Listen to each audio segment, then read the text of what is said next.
Have you ever wondered why Amish quilts sell for thousands at auctions, while store-bought quilts fade, fray, and fall apart after just a few washes? The secret isn't in fancy machines or designer fabrics. It's in centuries-old wisdom, passed quietly from mother to daughter. Today, we're revealing 10 Amish quilt-making secrets the commercial industry doesn't want you to know. Secrets that make these quilts last for generations. Fabric preparation. Most commercial quilters skip right past fabric preparation, content to cut and sew with whatever comes straight off the bolt. Amish women, however, treat preparation as a sacred first step, knowing it can make or break the quality of the final quilt. Their process begins with careful washing routines that strip away factory chemicals without damaging delicate fibers. Fabrics are starched with plant-based solutions instead of synthetics, leaving them crisp and clean while avoiding residues that attract dirt or accelerate breakdown. Each piece is pre-shrunk through natural methods, ensuring that when the quilt is washed, it doesn't warp or lose its proportions. Some even condition the fibers with natural oils, making them supple and luminous in a way no chemical treatment can replicate. While this preparation takes days, sometimes weeks, the results speak for themselves. Fabrics that cut smoothly, hold their shape, and age with grace rather than disintegrating. It's this patience at the beginning that guarantees a quilt will endure long after the fabric in store-bought versions has crumbled. Pattern memory. In an era where even the simplest craft project starts with a printed template or a downloaded PDF, Amish women astonish outsiders with their ability to recall and execute hundreds of complex geometric patterns entirely from memory. These designs are not written in notebooks or stored in digital files.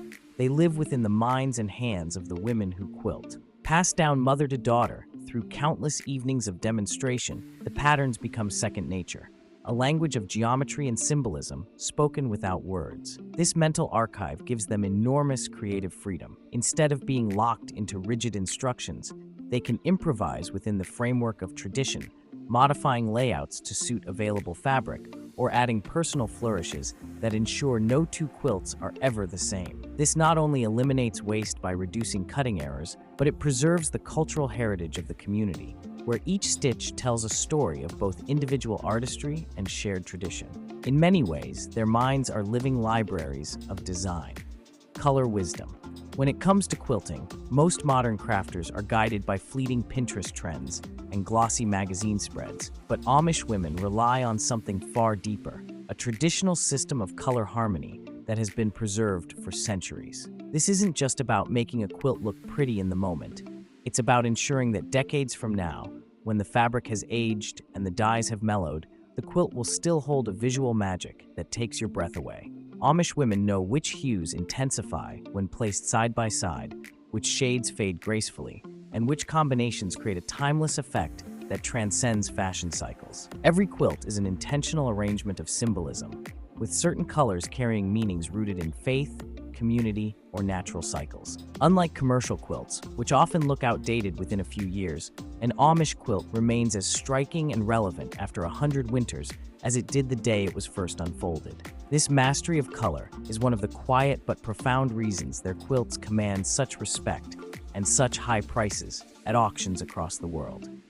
Thread selection. Modern quilters often believe that quality begins with brand name packaging and designer thread spools in vibrant colors. But Amish women take a very different path, selecting threads with a keen understanding of how fibers behave across decades, not just a few months. They know how cotton interacts with linen, how wool stretches against silk, and how humidity affects the microscopic tension within a seam. Rather than being swayed by glossy marketing, they judge thread by weight, fiber, and its ability to age alongside the fabric it binds. A mismatched thread can cut into the fabric like a blade over time, or break down and leave gaps. But the Amish avoid these pitfalls with generational wisdom. They pick threads that don't just hold pieces together, they fuse fabric into a structural whole, ensuring that even under the strain of countless washings, the seams remain as dependable as the day they were sewn. This attention to unseen details explains why Amish quilts don't just survive generations of use, they thrive through them. Hand stitching. While modern quilters boast about the speed of their sewing machines, Amish women rely on the oldest and slowest method of all, hand stitching.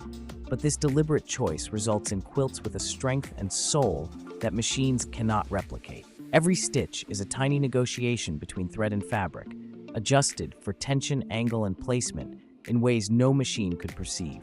Instead of creating stiff, brittle seams that break under strain, hand stitching introduces a natural flexibility that allows quilts to move with use, rather than against it. As a result, Amish quilts actually grow stronger with time, as the stitches settle into the fibers and develop a rhythm of their own. Beyond durability, hand stitching creates subtle variations in texture that make the quilt feel alive. Each piece is infused with the quilter's patience and focus. This intimacy between maker and material not only extends the quilt's life, but also imbues it with a warmth that radiates long after the sewing is done. Binding methods. Edges are the Achilles heel of most quilts, fraying and tearing years before the center shows significant wear. But Amish women have perfected binding techniques that turn the edges into the strongest part of the quilt. The secret begins with fabric selection, choosing materials not just for color coordination, but for strength and flexibility. Instead of store-bought tape, they hand-cut bias binding, which stretches naturally to accommodate the quilt's movement without tearing at corners. Using double-fold construction, every edge is reinforced with multiple protective layers, while meticulous hand stitching ensures that even if a thread breaks, the binding remains secure. Special folding methods at the corners eliminate bulk while reinforcing the quilt's most vulnerable points. These methods are invisible to the casual eye, appearing simple and seamless, yet they represent centuries of refinement. In practice, it means that Amish quilts don't unravel from the outside in. They wear evenly, ensuring that every square inch remains intact for generations.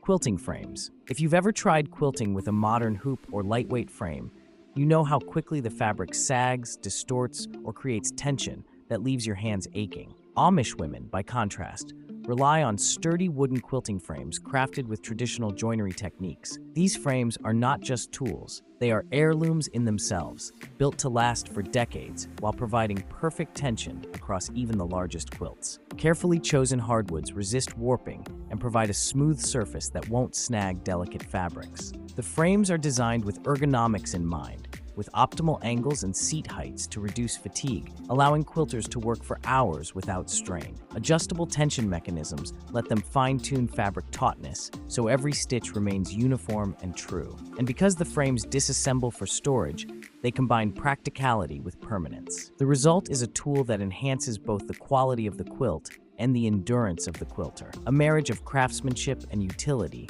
that reflects Amish values. Community methods. Unlike the solitary hobby quilting often becomes in the modern world, Amish quilting is a communal act that strengthens both skills and relationships. At quilting bees, women gather around a shared frame, each contributing their strengths. Some excel in cutting, others in piecing, while experienced hands oversee design and finishing. Newcomers learn by doing, guided by watchful eyes that catch mistakes before they become permanent flaws. This collaborative system is remarkably efficient, allowing large, complex quilts to be completed in a fraction of the time it would take one person alone. It also creates a form of natural quality control, as multiple quilters inspect and refine each section as they work. Beyond productivity, these gatherings weave social bonds, providing support, camaraderie, and shared pride in the finished product. Each quilt becomes not just a blanket, but a tangible expression of community, embodying the collective effort of many hands and many hearts.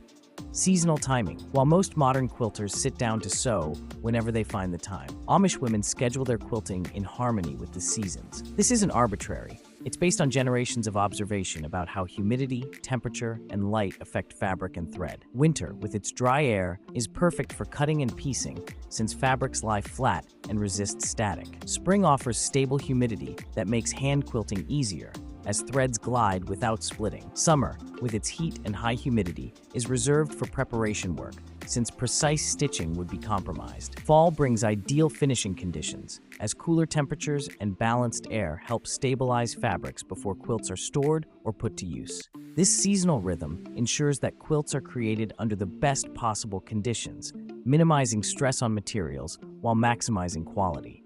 It's an approach that respects nature's cycles, turning environmental challenges into allies rather than obstacles. And now, you know why Amish quilts don't just cover beds, they cover entire lifetimes. Every stitch carries history, every color has meaning, and every quilt is built to last for generations. So the next time you see one at an auction, you'll understand why its value goes far beyond money. It's a piece of living heritage.